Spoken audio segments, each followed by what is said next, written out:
eu gostaria de ilustrar aqui alguns poucos objetos que podem salvar a vida de vocês, podem fazer a diferença na vida de vocês.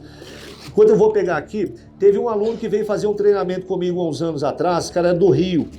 Depois ele me ligou e falou assim, ô Toniolo, você tem bola de cristal? Aí eu ri e falei, não, velho, por quê? Ele falou assim, cara, o que você falou no curso aconteceu conosco aqui. Eu acho que não trouxe o cobertor luminizado. Pera aí, só um minuto. Ah, tá aqui. Esse cara estava fazendo a travessia Petrópolis, Teresópolis, o tempo fechou, deu uma chuva braba lá, e lá em cima tem uma gruta em que conhecida, então várias pessoas foram para essa gruta e começaram a se abrigar da chuva lá. Chegou uma família, um cara, e prestem atenção naquilo que eu havia falado novamente, viu, galera da testosterona aí, prestem muita atenção. O cara chegou com a esposa e os 2 filhos, 2 crianças pequenininhas assim, ó, tremendo de frio, hipotérmicos já. Esse aluno da escola pegou o cobertor luminizado, falou assim, olha, eu tenho equipamento aqui, falou pro cara, eu tenho equipamento aqui para ajudar os seus filhos, a gente pode enrolar eles no cobertor, fazer uma fogueirinha. O cara, na sua arrogância, não, pode deixar, não precisa não. Porque o imbecil não pensou que ele estava levando a cria dele pro mato e a esposa dele. E quando ele viu como que as crianças estavam, ele não teve a humildade de aceitar a ajuda do cara, porque ele talvez tenha percebido que ele foi imbecil e não fez isso. E foi novamente a mãe, a esposa, que chegou e falou assim, não, eu quero sim, por favor, é a vida dos nossos filhos. Então esse aluno pôde pegar o cobertor luminizado, que é essa peça aqui, enrolar as crianças, fazer uma fogueira, esquentar, coisas simples, gente. Olha só, isso aqui não pesa, não faz volume, você coloca em qualquer bolso, em qualquer parte do seu corpo. Você andar com isqueiro, com uma isca de fogo, um algodão com parafina, algodão com vaselina para fazer uma fogueira. Esse cara não tinha nada disso, e foi o equipamento do meu aluno que permitiu que essas crianças não tivessem hipotermia, e certamente ensinou uma lição de humildade valiosa para esse rapaz. Eu gostaria então de mostrar para vocês, vocês já conhecem esse equipamento aqui. Isso, quando ele chegou a ser comercializado, primeiro a gente chamava de cobertor espacial, porque ele era usado nas naves espaciais lá americanas. Isso aqui não é tecnicamente um cobertor, porque o cobertor e a roupa que vocês estão usando, o que eles fazem é prender o ar quente junto ao corpo, e o ar quente esquenta a gente de novo. Isso não prende o ar quente junto ao nosso corpo, isso aqui reflete o calor de volta, tal qual uma garrafa térmica faz, ela reflete o calor de volta para dentro, sem falar que isso aqui é multifuncional, eu posso usar para me aquecer, certos peixes são atraídos por iscas brilhantes, eu poderia usar isso aqui como isca, posso usar isso aqui como refletor para uma aeronave, fazer um receptáculo de chuva, multifuncionalidade dos itens.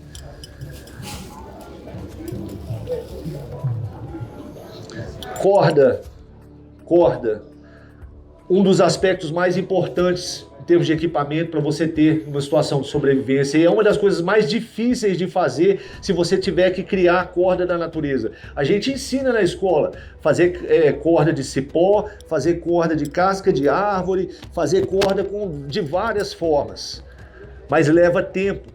E você pode não ter o tempo para poder, ou os recursos por perto para poder fazer isso. Então o que custa botar um rolinho de corda ou paracorde, igual essas pulseiras de sobrevivência que a gente usa?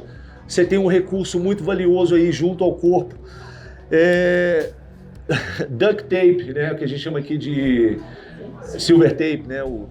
Isso aqui, há 3 meses atrás, resolveu o problema de um amigo meu. A gente estava indo para Lapinha da Serra e o solado da bota dele abriu. Ficou com o linguão para fora assim, ó. Isso na subida da serra. Foi o meu duct tape que emendou a bota dele. Na hora de voltar, o outro pé arrebentou também. E o duct tape ajudou. Uma isca como essa aqui. Isso aqui é um pedaço de algodão que foi embebido em parafina derretida. Lá em casa a gente tem um monte dessas velas ornamentais e quando vai jogar fora, eu guardo tudo.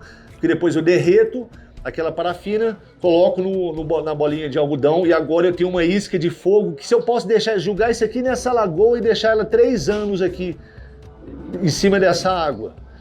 Quando eu tirar ela lá de novo, eu só dou uma secada nela, meto o isqueiro aqui embaixo. Isso vai queimar tão bem quanto queimaria agora no primeiro minuto após ter sido fabricada. Eu tenho uma bandana, pedacinho de pano, uma bandana serve para filtrar água. Serve para, por exemplo, quando o dia está muito quente, eu preciso proteger a minha cabeça. Eu posso molhar isso aqui, colocar junto ao cérebro. Imaginem só, quando você começa a transpirar, quais são as partes do corpo que o suor vai primeiro? O peito e a testa, a cabeça. Porque aqui é a região onde estão os órgãos nobres, seu corpo está tentando proteger. Seu cérebro precisa regular a temperatura. Se você aumentar alguns graus ali acima, seu cérebro já corre risco. Então, se você molha uma bandana dessa e coloca na cabeça, você já resolve o problema. Um pescador, por exemplo, que está aqui, o sol pegando, molha aquilo. Ah, uma coisa, urina. A gente não bebe urina. Eu não posso entrar muito em detalhes e explicar isso tudo detalhadamente, porque senão eu vou ficar aqui muito tempo. Mas como que a urina poderia ajudar numa situação de sobrevivência? Eu urinar num tecido desse aqui e colocar na cabeça. Pô, mas o cheiro vai ser ruim. Sim. Isso vai sem dizer, né? A gente não precisa falar... Isso aí dá para saber muito bem disso. Mas ela vai cumprir o papel de abaixar a temperatura. Então, coisas como essa aqui, por exemplo... Hoje em dia, aqueles maçaricos para fazer fogo, um isqueiro Bic. Gente, pensem quantas pessoas ao longo da nossa história morreram porque elas não tiveram a capacidade de produzir fogo com essa rapidez e com essa economia de caloria. Qual que é a sua desculpa para não ter um isqueiro ou um maçarico no seu bolso, no seu kit de sobrevivência?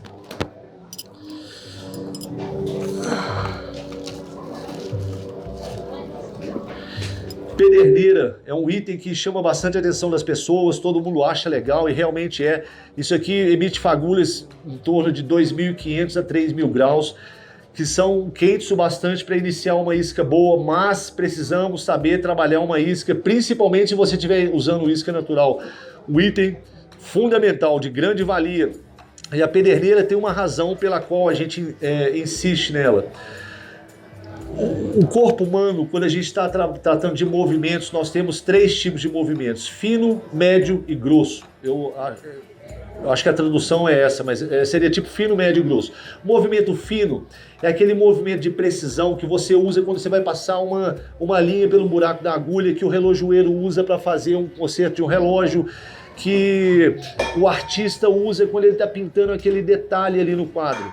O movimento médio é esse movimento dia a dia que eu vou usar para tirar o meu chapéu, para amarrar o meu sapato, para fazer a maior parte das atividades com que eu faço.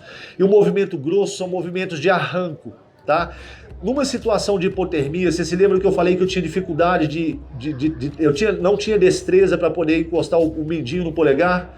Quer dizer o quê? Que os meus movimentos finos e médios já estavam comprometidos. Isso implica o quê? Que eu teria muita dificuldade de riscar um fósforo, eu teria muita dificuldade de acender um isqueiro, mas com o movimento grosso eu consigo produzir fagulhas com a pederneira. Então, por isso a pederneira é um instrumento tão indicado para um kit de sobrevivência, porque numa situação de hipotermia, possivelmente isso aqui é a única coisa que vai funcionar para você, dado que você tem uma isca de fogo boa o bastante para trabalhar com ela. Eu não recebo um centavo dessa empresa para falar sobre esse produto aqui, mas cara, que coisa boa que essa empresa inventou isso aqui. Eu estou falando dos filtros da Sawyer. É um filtrozinho, esse é um filtro individual, desse tamanho, leve, vai ali dentro daquela bolsa, eu posso levar junto ao meu cinto aqui, junto ao meu kit de sobrevivência, ou dentro do kit de sobrevivência. Esse é o único sistema de filtragem que filtra e trata a água. Eu posso pegar a água dessa lagoa aqui agora, ou uma água podre, e passar por esse sistema de filtragem, e ela está pronta para beber. Por quê? Porque ela filtra em microns. Ou a menor bactéria e o menor vírus vai ter 0,003 microns. Estou chutando, tá? Vamos supor. E o sistema de filtragem dele se dá em 0,00001. Então ele é menor ainda do que o menor vírus e a menor bactéria. Segura tudo. E isso permite com que eu pegue uma água bem ruim, coloque e o sistema da boquilha dele é universal. Você consegue colocar em qualquer garrafa PET. Então é muito fácil de eu trabalhar com isso aqui, filtrar água e ter água tratada pronta ali para poder me atender. Vem com uma garrafa colapsável, dobrável de plástico, que você pode colocar aqui e coletar essa água suja e encher um recipiente. E vem com uma seringa para fazer a retrolavagem, você fazer a manutenção do equipamento, para que você sempre tenha o equipamento funcionando bem.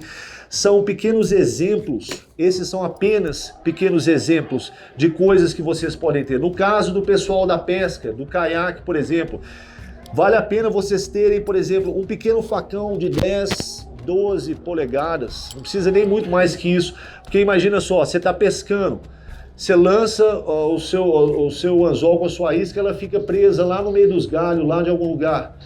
Você vai com o remo, com o seu barquinho ali, com a sua embarcação, retira, corta aquilo ali, consegue recuperar a sua isca, o seu anzol.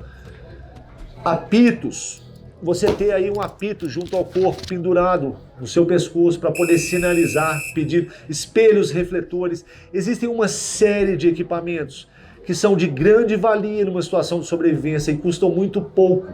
O custo-benefício deles é enorme, vale muito a pena ter isso. E eu estou falando isso para vocês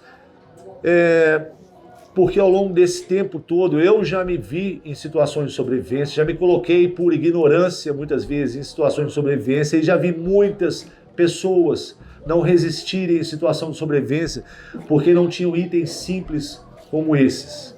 Então, através desse pequeno bate-papo aqui, dessa pequena explanação, eu quero, de fato, estimular as pessoas, principalmente ainda quem não tem o costume de ter um kit de sobrevivência, de carregar um kit de sobrevivência, para que levem esses itens consigo, porque isso pode fazer toda a diferença entre a vida e a morte, ok? Eu gostaria de perguntar, o Moraes, quanto tempo eu tenho, porque se eu tiver algum tempinho eu gostaria de abrir perguntas para as pessoas.